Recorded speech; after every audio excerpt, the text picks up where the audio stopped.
Sudeste Notícias no ar, a partir de agora com uma entrevista especial com o vice-presidente do Conselho Regional de Contabilidade do Estado de Goiás, Marcelo Cordeiro. Então, a partir de agora, muito obrigado a você que nos acompanha. Vários assuntos a serem tratados aqui, mais uma vez nos nossos estúdios. Marcelo, seja muito bem-vindo, tudo bem? Tudo bem, Nave. Agradeço o convite, sempre à disposição aí de você e da TV Sudeste, né? Pois é, o Marcelo tem a Complemento Contabilidade. Marcelo Cordeiro já é o nome de referência no que se refere em termos de contabilidade em Catalão, na região sudeste, no interior de Goiás como um todo.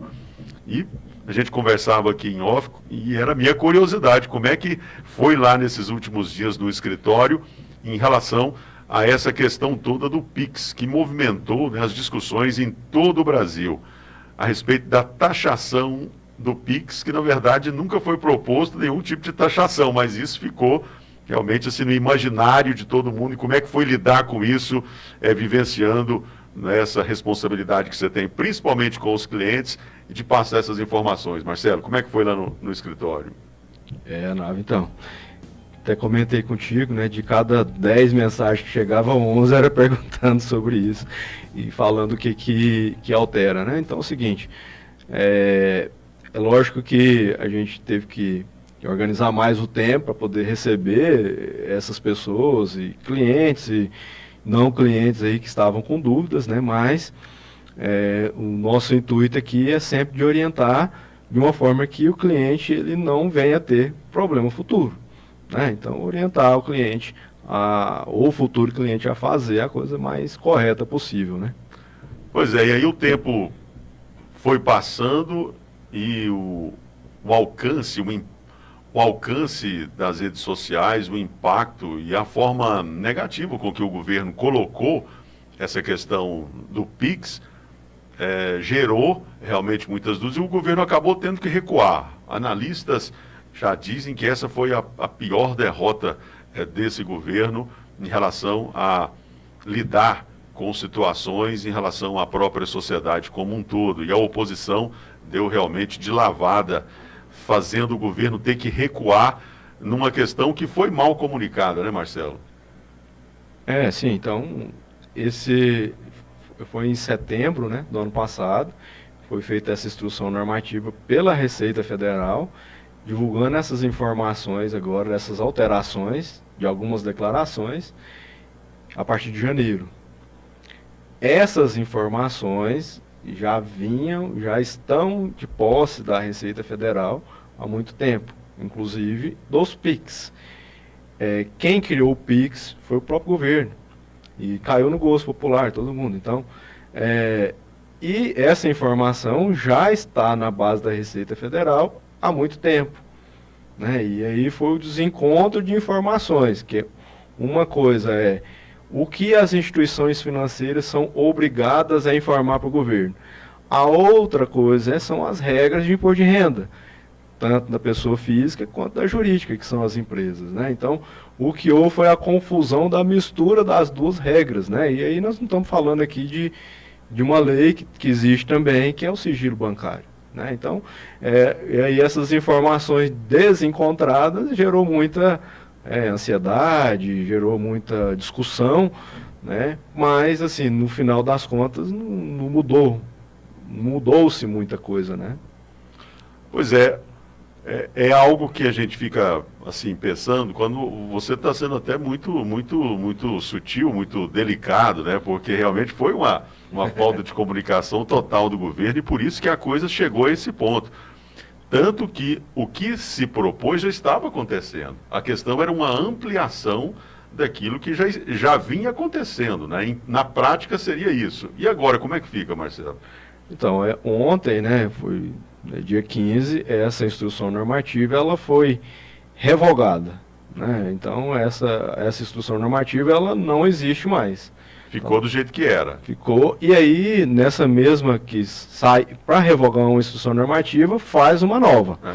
Fez-se uma nova, revogou a anterior, e eles usaram um termo até diferente, eles reprinstaram as instruções anteriores. E o que é essa reprinstagem, vamos dizer? Eles restauraram né, eles colocaram, ativaram novamente as instruções anteriores. E aí, vou te dar aqui um exemplo. As administradoras de cartão de crédito iam entregar o e-financeira. E agora vai continuar entregando o de crédito, que é a informação que o cartão de crédito tem que passar para o governo. Então, na prática, o que mudou? Eles iam fazer o e-financeira, já fazer o de crédito, e agora não mudou nada. Então, na prática, então vamos na prática para o trabalhador, né, comum. Tá, eu empresto meu cartão de crédito para N pessoas. Essa fatura do meu cartão é 20 mil reais, mas a minha renda é 5.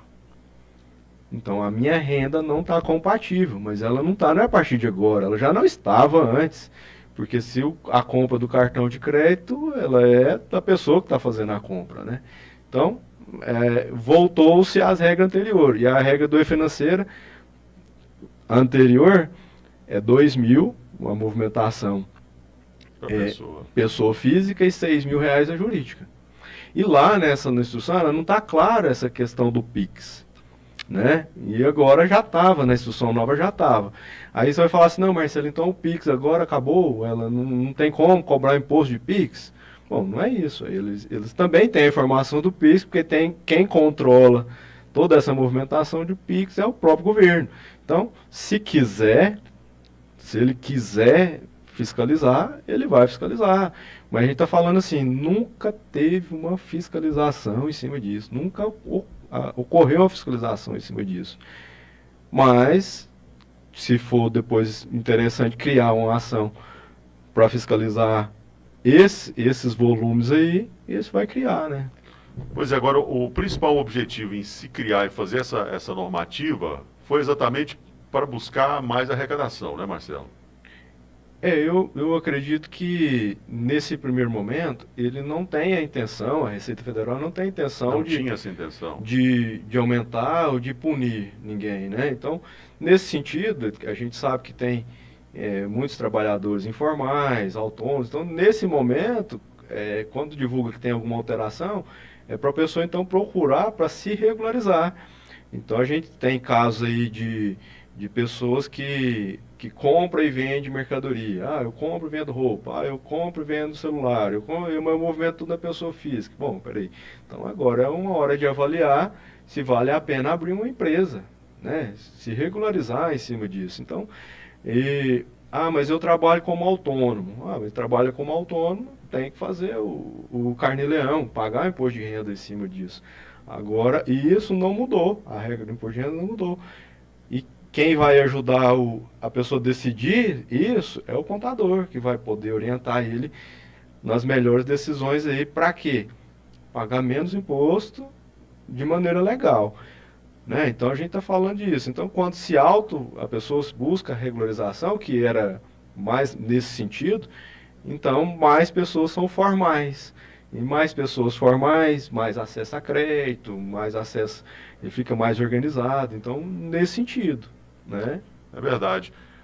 Agora, tudo gira realmente em torno de informação, né? E a gente tem essa preocupação também com a questão até social, de trazer isso para a nossa audiência, para as pessoas que nos acompanham, em relação à prática mesmo, em si.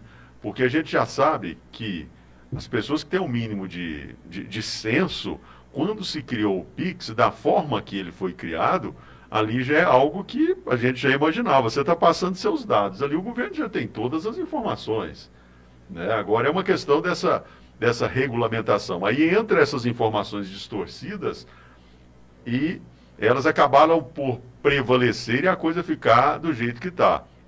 Mas em relação eu queria que você falasse sobre, por exemplo, já há algum tipo de, eu não sei se o termo seria uma taxação, por exemplo, o trabalhador que trabalha lá de carteira assinada e recebe 5 mil reais. E aí tem o outro que é autônomo e ganha 10 mil reais. Mas ele, teoricamente, ele não é fiscalizado como o trabalhador que está dentro da legislação, essa coisa toda. Como é que se dá isso e o que se imaginar para o futuro em relação a uma situação como essa? Muito boa a pergunta, Nave. Então é o seguinte, vamos lá.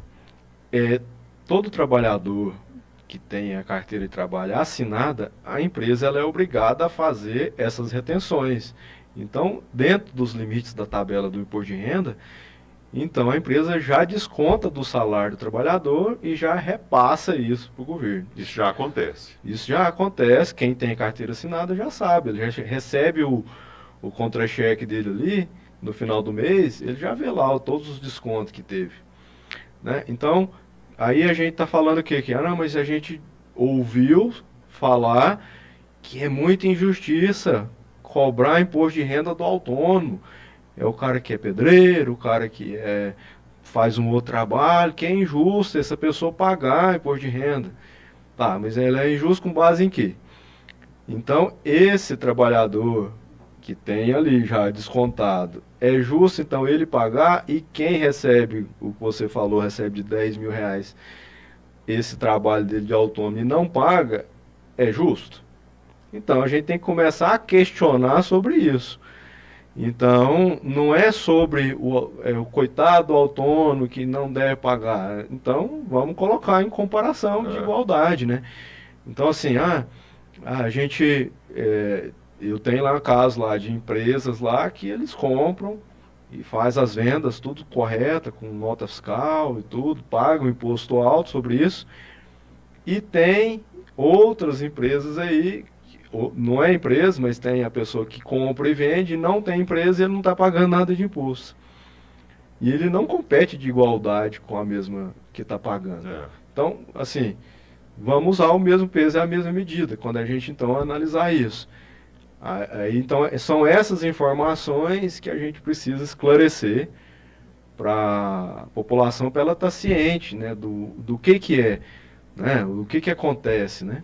E assim, esse mesmo trabalhador, o autônomo, que não paga imposto de renda, porque não tem fiscalização e tal, mas é o mesmo trabalhador que ele nos procura, lá na empresa de contabilidade, querendo um imposto de renda, porque ele precisa financiar uma casa e que a gente não tem condição de fazer o imposto de renda para ele.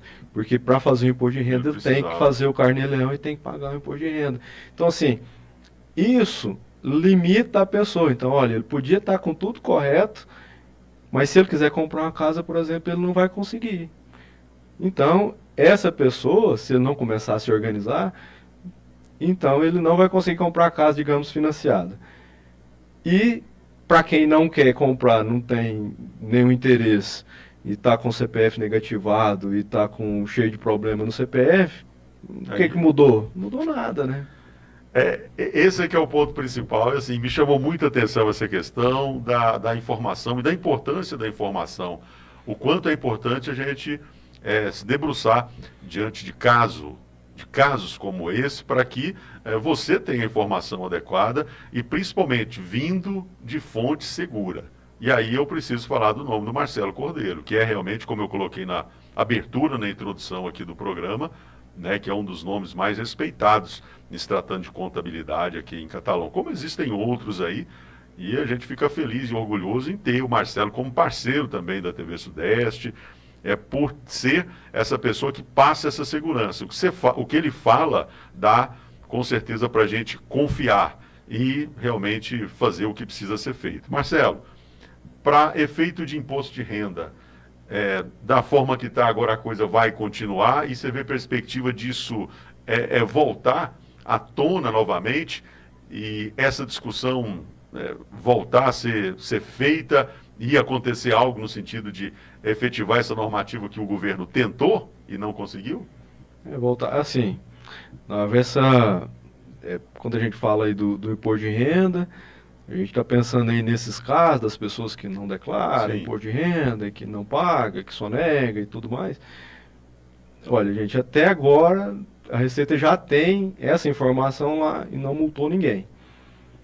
É muito difícil isso acontecer, até porque precisar de uma força de trabalho muito grande aí da Receita, que ela não tem, para poder monitorar todos os CPFs aí do país, ou quase todos. Então, é muito difícil. Não tem. Então, nós estamos falando aqui de questões de escolha, né? Então, assim, olha, eu quero continuar informal e quero não preciso de uma declaração de renda boa, não vou comprar casa, não vou financiar nada, não vou crescer meus bens, não tem nada. Essa pessoa não vai fazer diferença, né? Agora, agora assim, o governo voltar atrás, e agora ele voltar atrás e revogar a instrução normativa, voltar atrás, falando sobre isso também, tipo, o que vai mudar? Também não vai mudar, como não mudou agora, a partir de janeiro. Já existiam essas informações lá. Vai continuar com a força de trabalho pequena, pelo tanto de fiscalização que vai acontecer.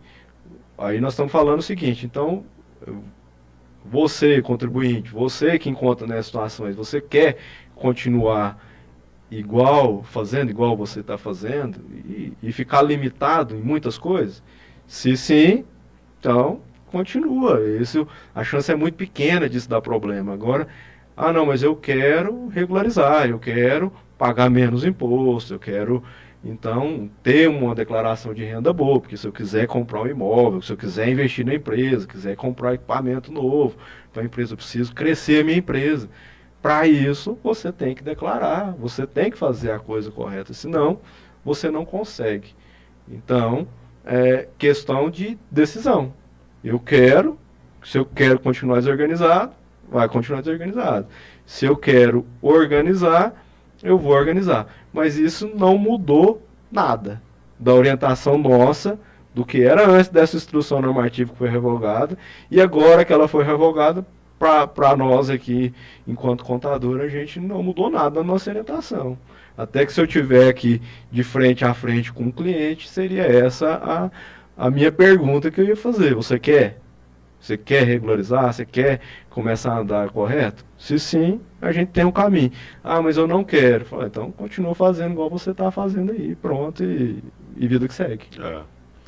Bom, é muito importante essa colocação do Marcelo, porque é uma questão de opinião e decisão da própria pessoa, no sentido até de evoluir, crescer mesmo, enquanto profissional, enquanto empreendedor, enquanto empresário. A decisão realmente está nas mãos de quem se propõe a fazer algo nesse sentido, né, Marcelo? Agora você imagina o seguinte, uma pessoa que tem bens, né? Então, se ela tem bens, ela está ali usufruindo daqueles bens, a família está usufruindo daqueles bens, e aí você não faz a coisa correta, você coloca em risco o seu patrimônio.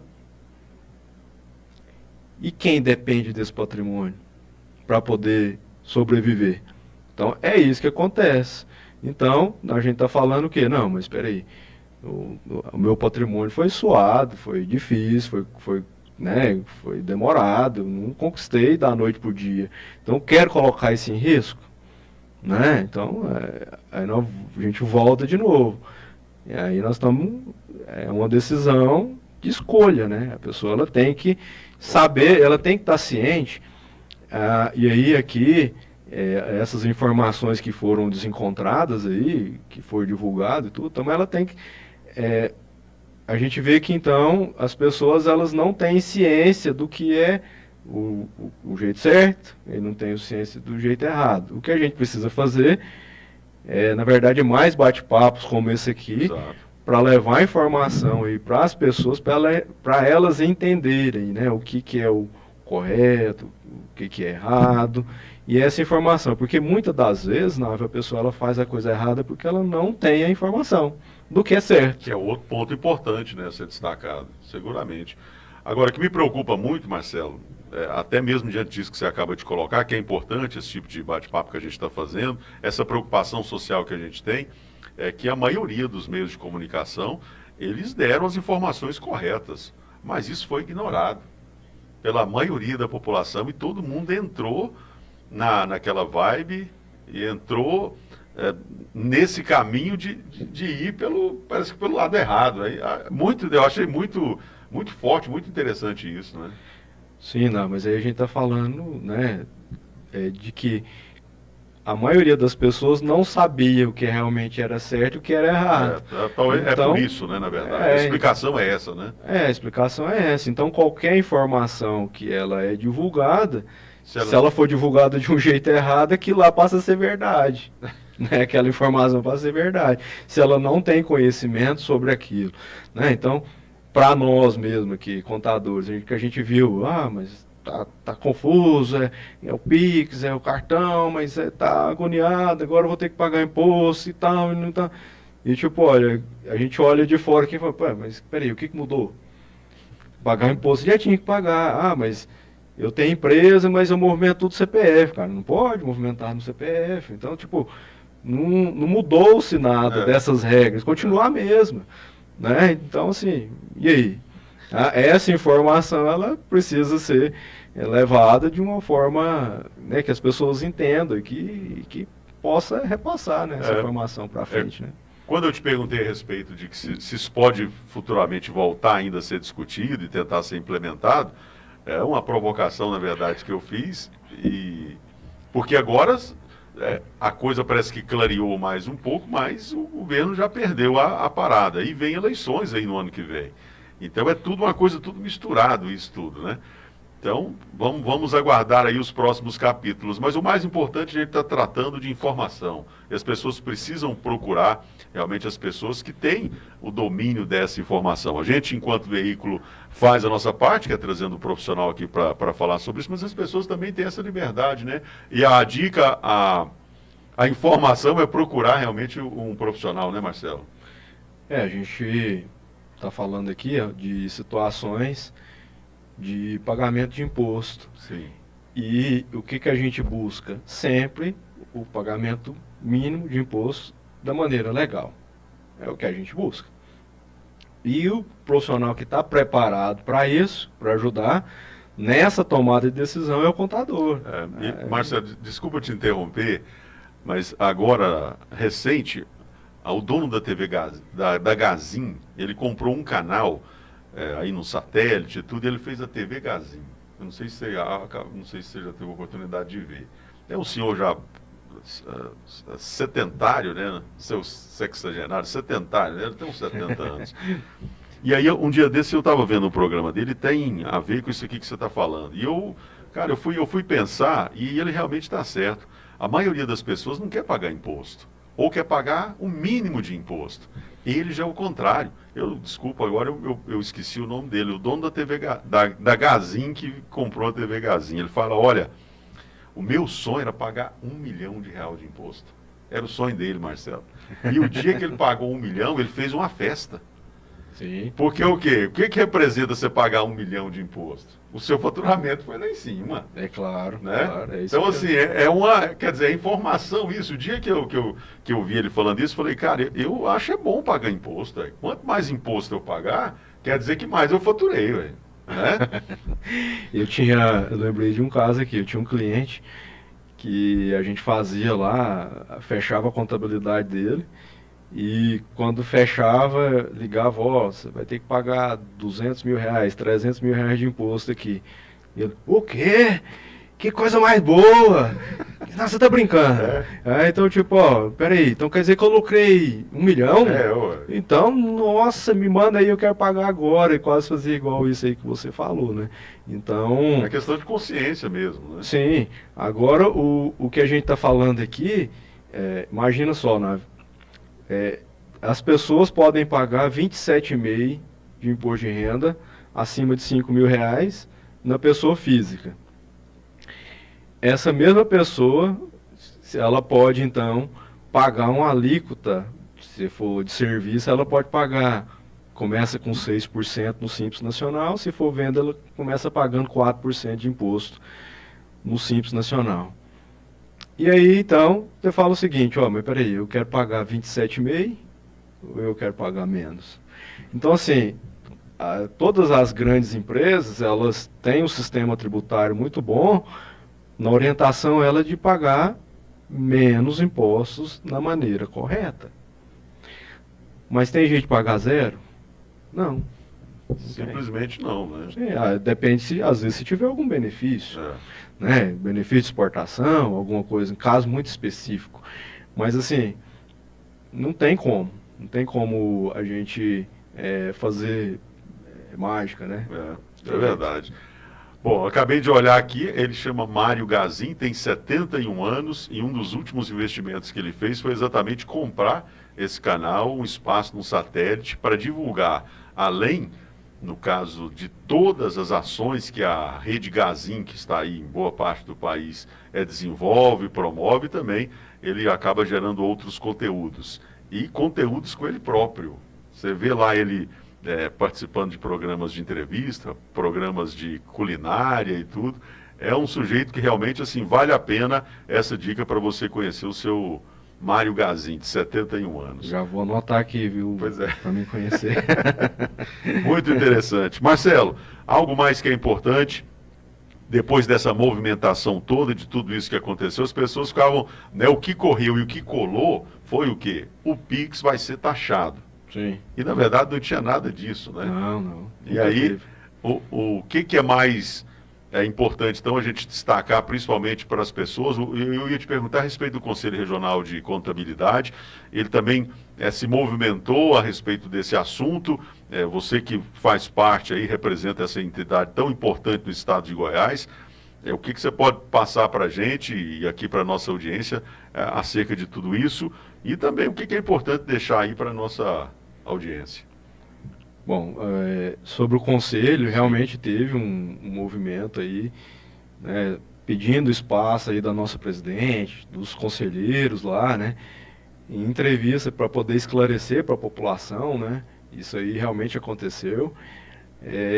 Esse movimento grande aí, que foi gerado em torno desse assunto, foi bom para trazer aí à tona, né, alguns assuntos que vai deixando para depois, né? Então, a gente vê aí casos de microempreendedor individual, que é MEI, empresa que hoje o limite é R$81 mil, mas tinha microempreendedor individual que recebendo 150, 200 mil reais de faturamento, e aí nesse caso não pode ser microempreendedor. Então tem que formalizar, tem que mudar, e não mudou. Esse caso gera uma multa? Então, nesses casos aí, a multa, então, da maioria das vezes, é do Estado. Do Estado. É do Estado. Então ele retroage do início do ano ou dos anos anteriores que ele cometeu aquele erro. Então a gente já tem até conhecimento de empresas que foram desenquadradas no meio retroativo. E aí então a gente está falando, não, mas espera aí, eu comecei agora, eu quero comprar roupa e vender e tal. Não, mas você quer comprar roupa e vender, você vai comprar e vender, abrir um MEI e movimentar 6.750, paga R$80, é o mínimo do imposto possível, não precisa de contador e vida que segue, tá tudo tranquilo. Né? Ah, mas aí eu cresci o negócio, aí cresci bom, daí já sai, entra na formalidade. Então, essa discussão, ao meu ponto, ela foi boa para a gente trazer à tona o quê? Que é bom essa formalização, que é bom essa regularização. A gente não está entrando aqui no mérito, né, de falar assim, olha, mas eu vou pagar imposto e eu não sei o que o governo faz no meu imposto, eu não recebo escola, eu não recebo educação. Isso é outra discussão. Aí né? a gente entra em outra discussão. A gente está entrando na discussão aqui de fazer a coisa mais correta possível, né? É isso. Onde encontramos Marcelo Cordeiro nas redes sociais. Por gentileza, passe aí para a nossa audiência também. @contador Marcelo Cordeiro lá no Instagram. E também o telefone e o WhatsApp, né? 64-3443-1633. Tá aí, nosso parceiro, amigo de longa data e sempre muito claro, né? Falando o que realmente precisa ser colocado de forma objetiva para que você, a nossa audiência, possa realmente estar acompanhando. Marcelo, muito obrigado então e até uma próxima oportunidade, sucesso, volte sempre, as portas e os microfones aqui da TV Sudeste sempre à sua inteira disposição. Um abraço. Eu que agradeço, Návio, e sempre à disposição sua e da TV Sudeste. Aí, obrigado então mais uma vez, continue acompanhando a nossa programação, informações de Catalão e da região mais importante do estado de Goiás, você sempre acompanha por aqui. Continue nos acompanhando, TV Sudeste, a nossa região, se vê aqui.